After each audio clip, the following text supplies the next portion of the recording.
আজ নয়, প্রায় হাজার হাজার বছর ধরে বাঙালির রান্নাঘর কাঁপিয়ে চলেছে ছোট্ট একটা দানা। আপনি যখন সেরা নিরামিষ বাঙালি খাবারের কথা ভাবেন, তখন প্রথম যে জিনিসটি মনে আসে তা হলো অবিসংবাদিত আলু পোস্ত।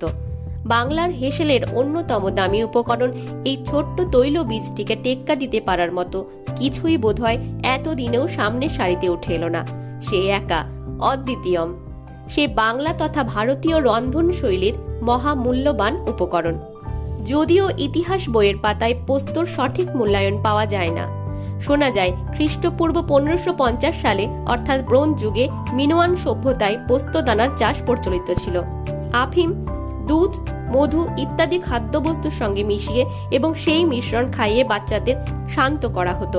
খ্রিস্টপূর্ব 2700 থেকে 1450 মিনোয়ান সভ্যতার অস্তিত্ব ছিল। সুতরাং বোঝাই যায় পোস্তদানা চাষ আসলে কতটা প্রাচীন। আকবরের আমলে কোনো সবজির ঝোল ঘন করতে হলে পোস্ত বেটে মেশানো হতো। সে সময় মূলত বিদেশ থেকেই পোস্ত আমদানি করা হতো। বাঙালিরা আলু পোস্ত খেতে ও খাওয়াতে পছন্দ করে। এই সুস্বাদু নিরামিষ খাবারটি নিয়ে গর্ববোধ করে।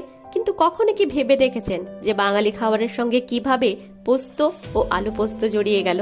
এই পদটির বাংলার রান্নাঘরে কবে ঢুকে পড়েছিল তা আমরা অনেকেই জানি না। আসুন একটু জেনে নেওয়া যাক। বণিকের মানদণ্ড দেখা দিল পোহালে সরোবরী রাজদণ্ড রূপে। 1957 সাল পলাশির যুদ্ধে বাংলার নবাব সিরাজউদ্দৌলাকে হারিয়ে ব্রিটিশ ইস্ট ইন্ডিয়া কোম্পানি তখন জাঁকিয়ে বসেছে। হঠাৎই তাদের নজরে পড়ে চীনে বেআইনি আফিমের বিরাট বাজার রয়েছে। ব্যাস, আর দেরি নয়।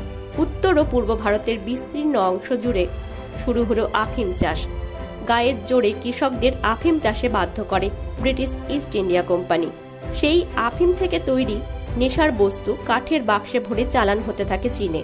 এদিকে কৃষকের ঘরে সোনার ফসল নেই, খাবার নেই, বদলে দিনভর আফিমের ঘরে বোঁদ হয়ে থাকার টান মারছে। কৃষকের পরিবার কি না খেতে পেয়ে মারা যাবে? সেদিন প্রাণ বাঁচাতে বিকল্প খাবারের খোঁজ শুরু করেছিলেন তাঁদের স্ত্রী পরিবার। বন জঙ্গল যেখান থেকে যা সম্ভব খাবারের খোঁজ শুরু হয়। এর মাঝে হঠাৎই এক সময় নজরে পড়ে শুকিয়ে থাকা পোস্ত বীজগুলোর দিকে। এই পোস্তর বীজ নিংড়েই নেশার বস্তু আফিম বের করে নিয়েছেন মালিকরা। ওগুলো তাই তাঁদের আর কোনো কাজের নয়। ফেলে দেওয়া শুকনো পোস্ত বীজগুলো নিয়ে নাড়াচাড়া শুরু করেছিলেন।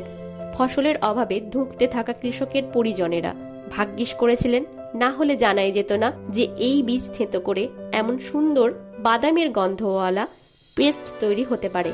ওই কৃষক স্ত্রী পোস্ত বেটে তাতে সর্ষের তেল ছড়িয়ে দেন। এরপর সেদ্ধ আলু সহযোগে পান্তা ভাত খান। খেতে ভালো লাগলে তিনি টানা কয়েকদিন এটাই করতে থাকেন খাওয়ার জন্য।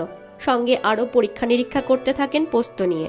ওই মহিলার রান্নাঘর থেকে ধীরে ধীরে পোস্তর নানা পদ বাংলার প্রতিটি ঘরে ঘরে ছড়িয়ে পড়ে। বাঙালি রান্নায় সাদা পোস্ত ব্যবহারের ফর্দ করতে বসলে তা শেষ হওয়া মুশকিল। কখনো বিউলি বা কলাইয়ের ডালের সঙ্গে, কখনো আলুর সঙ্গে মিশে আলু পোস্ত, অথবা ঝিঙের সঙ্গে মিশিয়ে ঝিঙে পোস্ত, টমেটোর সঙ্গে মিশিয়ে টমেটো পোস্ত রান্নাও করা হয়। আর পোস্তর বড়ার কথা না বললে সত্যি অবমাননা হবে এই উপকরণটির। পোস্ত নিরামিষ খানার গণ্ডি থেকে বেরিয়ে নিজের ঠাঁট বাট জমিয়ে ফেলেছে আমিষের দলেও। পোস্ত রুই থেকে শুরু করে চিংড়ি, চিকেন, ডিম, এমনকি ইলিশ পোস্ত সবেতেই মিশে গিয়েছে এককালের ঘুমের দাওয়ায়। এক্সপেরিমেন্টাল রান্নায় মস্তে চাওয়া বাঙালির কাছে সবেধন নীলমণি হয়ে উঠেছে পোস্ত।